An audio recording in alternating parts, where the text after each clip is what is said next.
malapit na matapos yung aming kubo-kubo rito. Na bira-bira namin. Dingding na lang yung kulang mga guys. Oh. At ito naman yung aming gagawin ko sila. Yung malaki-laki na rin ito pag natapos para minsan pag nagpunta kami rito mga guys, magdadala ng ng mga pagkain, parang dayo-dayuhan lang mga guys. At yung aming palay mga guys ay medyo na rin. Medyo naglaki-laki na rin. Ayan mga guys. May pati mga aso na mga guys. Ito na oh.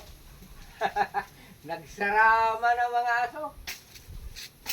Akala siguro ng mga aso dito na kami maglipat. Pero hindi pa makaano mga guys kasi medyo pa talaga. Medyo kulang pa sa kulang pa sa budget mga guys.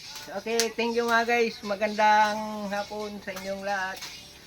Thank you sa inyong panonood. God bless.